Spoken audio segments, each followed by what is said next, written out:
Good evening, ladies and gentlemen. Lanks here with another replay for you. I've got another one from the Dreamhack Open. It's game 2 of HuK versus Dayshi. So this game, I promise, is longer than 10 minutes. So we've already seen game 1. Spoiler alert if anybody hasn't yet. But so HuK took the first game, and he did so very quickly with a good little counterattack versus Dayshi's early aggression. Dayshi did kind of a 1-1-1 build, or 1-1-1 build, excuse me. Where he got spider mines and marines and just did a early push with that. But no tanks, no medevacs were there in time to support the push. I believe one was en route, but it didn't get there in time, and HuK crushed it pretty handily since he had observers, and that was it. So we'll see if the players do the same kind of build this time, if they're going to do something a little different. This map being a, cross positions and you know exactly where your opponent is, again, you can rush since you got this big wide ramp, and players do tend to fast expand on this map since it's pretty easy to defend, but early aggression can do something. I mean, if HuK chronos out some stalkers, or if Dayshi goes straight for reapers, then he can probably do some early damage, or at least get a good scout off, but we'll see where it goes. We do have a gas coming down and a rack, so it could be reapers. We'll see where that goes. No gas yet from HuK, but that's pretty standard. Just chronoing out those probes. Looks like he'll be getting a Vespene Geyser once this probe is done, and there he goes. And grabbing number 2. So it looks like he's doing the same builds before. He'll probably just throw a couple probes onto each geyser and not fully commit to the gas until he needs to. So barracks almost done here. We've got the geyser just up and running now for Dayshi. And both players honestly looking pretty standard so far. We'll see if he goes for a CC next up for Dayshi. He may put it in his base, or may just build it down below if he's feeling lucky. Or if he'll go into tech, or yeah. Given at the pro level, cheese doesn't tend to happen quite so much, he'll probably do an expansion. Normally it gets to a macro game, so you need to have the technology to back that up. Got a single zealot coming out here. You always want to have that safety zealot, just in case they do try to rush or something. Even if it's a reaper, you can chase them around with it and stop them from killing your probes, mostly. So, oh yeah, we do have a reaper coming out, so we'll see if he gets a scout off. And judging by the mineral count, I'd say Dayshi is going to be doing an expansion here. There he goes. Probe heading out here. Is there a wall? No, I guess just a scouting pylon, so to speak. So we have Warpgate coming out from the cybercore now, and Dayshi getting a reactor. So same as before. We'll see if he goes straight into a factory, or if he goes for more of a bio build, but remains to be seen. So Reaper, a single Reaper is a very good investment when you're fighting Protoss, since it allows you to scout them out. Unless they've got a stalker out already, which they do, he'll still be able to get a good scout, though he's not going to live very long. The stalker will chase it down eventually. Oh, he may be able to deny the expansion for a bit. That small amount of time, he's got to send another probe out. I mean, he's lost a probe, but now he's been denied the expansion for a good 30 seconds, and being 30 seconds behind doesn't sound like much, but it adds up. A couple of good tases there, prevent the Reaper from recharging at least, or regenerating, or whatever it is, healing. Got a second stock coming out. Now, Dayshi doesn't actually have anything else behind this. He's got a couple marines, but that's it, since he took that time to build the reactor. So if looks like HuK's going to be pretty aggressive this round. He's going to do the first attack. I don't really count a Reaper as an attack. But, oh, and the Reaper has come back. That's the other advantage of having a Reaper. And HuK simply rallied his Stalker to it, so he'll be able to take care of it without too much micro. Stalker, first one has arrived over at Dayshi's base. Engage these marines. We'll see if HuK has the top 3 micro it needs to win this. Gotta pull that back. Not really the best micro, but it's good enough. He'll kill the marines. And the Reaper still not taken care of. 3 kills now. Just running back and forth. This is really annoying for HuK. He's got to keep an eye on both ends of the map here. Of course, Dayshi has to as well. And it's too late to stop this expansion from being completed, so he can't really do much other than take out a single SCV. Still, Dayshi can't actually get rid of these stalkers. Reaper here still with 3 kills, hasn't managed to pick off another probe. We've got a robo down for HuK, so he's going to be doing the same build as before, most likely anyway. Switch over to production at this point and see what's building. We got spider mines coming out, or excuse me, widow mines. They kind of look like spider mines, just a couple more legs. And yeah, it looks like exactly the same build as before. We'll see if he goes for tanks or if he's just going to stick to plain old marine, mine, and medevac. No marauders either, which is actually a little surprising because they are pretty darn good against stalkers. Oh, and that mine's Totally takes out one of those doggers. The other ones aren't feeling so bold anymore. Single mine well placed can really make a difference in the early game. Now he really needs to have a... Oh, he's getting a warp prism. Interesting. So HuK's going to be a little sneaky. He's not going for the straight aggressive build, which he probably could do. If he got an observer out, he can just take out the mines and move on up with the stalkers. But he's playing it safe. Oh, it looks like Dayshi's going to go to a drop. But he's going to walk right over this, and they're going to spot... Oh, Dayshi pulls back before he takes any damage on that medevac. Good reflexes. But he's got to drop off the mines and bury them right now. Dayshi pulling his SCVs up the line pretty wisely, but the attack doesn't appear to be forthcoming. And that's because it's in the warp prism. So he's got 4 sentries. Oh, he's going to do the old block off the ramp check. This is really nasty. This could end the game right now. If he completely blocks out all the reinforcements from heading back, Dayshi's going to not be able to stop. Oh, so 1 Marine is all that's in there. Attack at the front. Oh, of course, there's medevacs. So they're just going to drop into the actual base. Still going to get some good damage here. HuK's going to be able to take out some of the infrastructure. It's going to slow down Dayshi's tech. HuK in the meantime has got his second more or less fully saturated, whereas Dayshi does not because his SCVs were at the front repairing. And right now they aren't mining at all, chasing these guys around. HuK is actually supply blocked at this point, which is a bit surprising. So is Dayshi. Dayshi doesn't have any tech on his Marines. They're just vanilla. They really need Stim to be able to do a battle like this well. Very good micro there, trying to take out that warp prism. I wish I could shrink this side panel a bit, but only a couple of zealots left, and they haven't really managed to take out much. They got a few SCVs. Take a look at the unit count again. We're down to 30 SCVs and 41 probes. So that was a pretty good attack, all things considered. Taking out that many SCVs as well as a good chunk of the army. Not too shabby. So both guys are now up at HuK's natural, and slowly vaporizing his rocks. That warp prism's still there, and still got a few sentries in it. Can't really go anywhere. Oh, and now the Viking's out. God, run, warp prism, run! He's got nowhere to go. That's 300 gas in just the sentries. That's a brutal hit. So Ob's going out. Keep an eye on Dayshi. We've got Immortals coming out, which is a wise move. Although only 1 Marauder, so actually Immortals aren't a terribly wise move.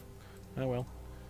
Still no Stim or Shield. Stim's still building. It's going to be another full 2 minutes. Looks like Dayshi's going to try to secure his third here. Doesn't want any sneaky pylons in the back. I'm actually surprised HuK hasn't moved out to his third yet. But he's really going to need more forces to push off this attack. Even without Stim, he's got a siege tank now and he's got mines. It's going to be pretty rough dislodging that tank once it's sieged up. The medevac boosting its way over. Now HuK does see this coming because of the observer he's got over top. Oh, it's going to be a double-pronged attack, so he'll probably just siege up front and try to bait the forces back. HuK does see this coming, though.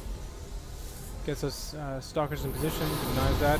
Oh, cuts off the retreat for these forces, and they're... Oh, good pickup there. Hot pickup. So, bit of a standoff here. Dayshi managed to preserve most of his forces, so we really should drop off those mines. And HuK hasn't really taken any significant damage. HuK getting up his Twilight Council now. Could be going for high temps. I mean, it's a valid counter for this kind of a bio horse. Gotta be careful with those Immortals, though. HuK probably also wants Blink, so he can take advantage of situations like this. So we're gonna take out that medevac. Get it? No, it's gotten away at this point. So HuK can probably get into this base. I mean, he can do another trick with a Warp Prism if he picks one up. Now the force on the ground. I don't think he's going to be able to take it down. Particularly not with all the mines burrowed. HuK looks like he's just going to go for his third, while he's got his opponent contained. And pull his own forces back, doesn't want to get dropped. He's also got a Mothership Core with 200 energy on it, so he can do Nexus Overcharge if anything does try to drop him. And he's got a cannon in his mineral line there, and another one over here. So he's pretty well defended against drops. I think he could actually just hang out in front of Dayshi's base and prevent him from moving out entirely. Try to deny the third, perhaps. Okay, he's going to wait for him to go into the third and then attack. But we'll see. Looks like Dayshi going to take another crack attacking. Oh, and an excellent bunch of force fields there, cutting that tank off from his friends. See if HuK decides to pull back after cutting off the forces. Yeah, so he decided to call it a win there. Pull back a bit. Single Marine here. Being a little too aggressive for his own good. Apparently losing all his color as he dies. Very depressing. So more Immortals coming out. Immortals are solid units. They're not very cost efficient, but by God, they are tough. Hence the name. Very cost efficient, of course, against Marauders. Not so much against Marines. But for the population they take, they're a pretty good investment. So it looks like Dayshi going to be coming in through the bottom here. Might just put down some mines and try to bait HuK in, although he should know better by now. HuK's got observers everywhere. Mines are not going to be the most effective tactic. He's getting plenty of Immortals, though. Now, Immortals actually are really bad against mines, since the mines completely ignore the hardened shields. Still, Dayshi looks like he's going to try to split up his forces here, but HuK sees this with his observer. Dayshi's found that third base now. Looks like Dayshi gonna hold back for a minute. Some forces are misrallied over there to that third. HuK's warping in a whole bunch of zealots up top, so this could be sneaky. If HuK can pull Dayshi's forces away from his third, he can just run the zealots right over. It's not a very far walk. And putting up proxy. Very aggressive. We'll see how aware Dayshi is. That's in the probe. Just waves to the Marines as he goes on by. He don't care. Now, whoa, single medevac just kind of wandering out of the map here. Bit of a miss rally. Down it goes. Flipping the physics don't actually affect the game, or would have crushed a whole lot of Marines there. Imagine a plane falling on you. That would not be fun. Now, we got DTs in the field and turning into Archons. I guess the scan saw them, so. And of course, missile turret at the front here, so they would not get very far. So, a few Archons in the Force too, that'll help soak up some of the damage. And of course they do very well bio if they can actually attack, since they do 43 damage per hit.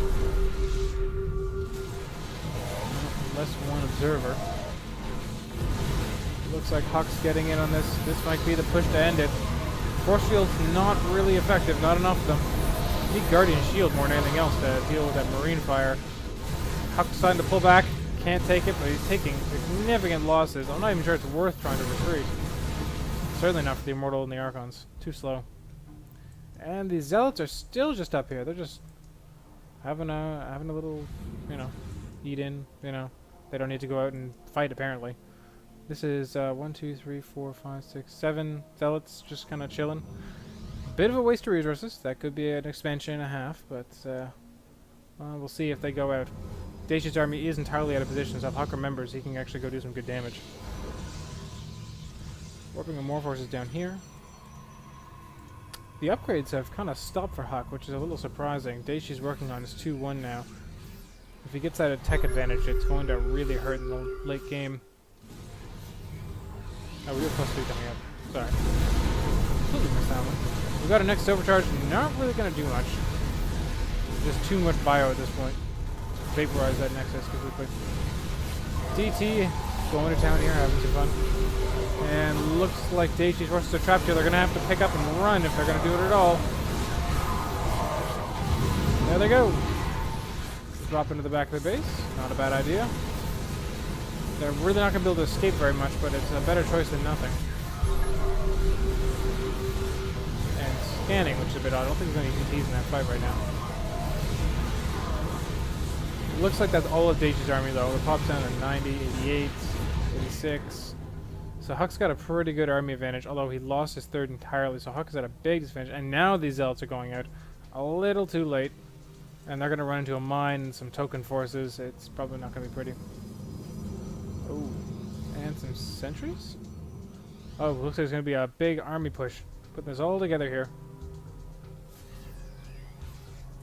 Got a bunker going up the front, a little late, but there you go. Don't think that's going to finish in time. And Dayshi's going to see his attack coming, that SCV up front biting the dust. Not sure what just blew up over here, but I guess the DT was probably chopping at that. And battle is joined. Decent force fields? Those guys are just kind of vibrating. Wow, it looks like HuK has totally cleaned this up. Stalker and Immortal Force just eating them apart, and the DTs are not getting scanned. Oh, now they're scanned. DTs, honestly, are probably what won that one. They do so much damage against bio. So much damage to everything. And HuK wisely retreating, since if he gets caught in position, those immortals are toast. Now, actually, he's not retreating. A couple zealots carrying up the third now. Now, one mine is handy, but not enough to take out a group. More zealots join the fray. And I think it might be time to call this game. Dayshi's way down on pop, and both of his mining bases have been denied, so even though HuK was denied his third, now Dayshi's denied his natural and his third. Looks like one last bio fight here. The 2-1, you think it would be faring a little better. Well, there we go. Gets rid of the immortals and picks off most of the remaining forces. Dayshi going to start mining again. If we take a look at income here, we can see that HuK is pretty far in the lead since both these bases weren't mining at all. But he's going to catch up pretty quickly. Immortals are like that. Or immortals. Mules are like that. Still more DTs, just having fun. These guys are so frustrating if you don't have missile charts everywhere, which you really should be making. Does Dayshi have any energy? He's a couple energy shy in his main. And there we go. And DT makes a run for it, gets out of the scan radius, and now Dayshi's got to wait for another scan. This is terrible. He's losing so many units at this point. He could maybe force fire his Hellions onto his Marines, but it's kind of a desperate solution. Wisely picking up there. At least the DTs don't have that long of a range. HuK in the meantime is just kind of not doing much actually. Stockpiling money by the looks of it. He's just microing these DTs so much he can't really keep up with anything else. 13 kills on this DT. I mean, that's a little incredible. Finally getting a missile turret down. I think it's too little too late at this point. This DT, oh, there's nowhere to run. Nowhere to run. Poor guy. Worst death cry in the game, in my opinion. Worst, like the most realistic. This DT trying to escape as well. Gets out of the turret radius, so he survives. Third still down for Dayshi. All he's really got is his natural now. HuK's mined out his main. Natural's going. Third coming back up now. So might still be able to get it. And of course Dayshi still has his third base. He just doesn't actually want to go plant it over there because these damn DTs are everywhere.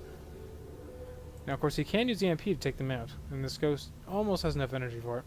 But he's got to be very quick on killing it because otherwise it'll just run. Medevac with 4 Marines. Not really a very scary force, but this is kind of a desperation move by Dayshi, I think, given his money situation. It's like a 50 pop at this point. Taking out a probe and maybe be able to deny this, but HuK's got way too much. He's just going to walk in and charge these guys, and they are gone. Dayshi pulling out. HuK at this point, I mean, should realize how far behind Dayshi is. I mean, he's got this DT here. He can see the forces. Yeah, he can see how little there is here. And he's just going back to take his third. So hopefully HuK has clued into the fact that his opponent has almost nothing. And he's leaving all this behind. He doesn't even need it though, frankly. He can probably win it with just these stalkers. Level 3 attack upgrades. Nope. DT overstayed his welcome over there, I think. Got a blink micro. Yeah, too much for these guys, but the DTs are back in. Cat's out of the bag and loose. This DT survives. As soon as there's any mining units there, he's probably going to go right back to killing SCVs.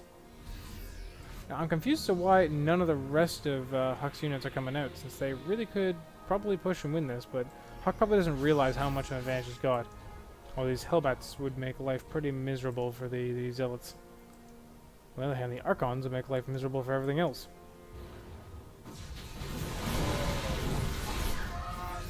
More DT shenanigans. Taking them out. Stalkers get to flank out just in time. So now we've got the main force coming in. Even the Mothership Corps. I wonder if that was intentional. Another Archon back at base. It's not really doing anything right now. And it looks like, oh, there's going to be a big fight in the middle, I'd say. All of HuK's forces are coming together, making a nice concave. And there's the charge. There goes the Raven. No more protection for these guys. The Zealots are just getting chewed apart, but everything else that HuK has is taking its toll on Dayshi's forces. Now, if HuK can go deny that third, he'll probably win. The natural is mined out almost entirely for Dayshi. Same for HuK, actually. But, of course, HuK's third is under attack right now. Looks like that's the end of that army. And HuK, if he's quick, can finish off that CC and just get out if he feels like it. Or probably just push it and win. And Dayshi decides to call the GG. Looks like he's had enough of that one. So that was a bit slow at the end there, some back and forth, and neither player really wanted to take the risk to finish the game. But eventually, it comes through. So HuK taking 2 of 2 games. Pretty damn good. So I'll be bringing out a few more in the Dreamhack Open. There's a lot of games in there, so I'm just kind of leafing through them to see which ones are good. And I thought this series would be worth casting because, hey, it's HuK. So I'll see what else I can dig up, and if you guys like, comment, and sub for some more. And of course, if you have your own replays you want to have cast, just send them in to starcraftlancks@gmail.com. I'll see you guys next time.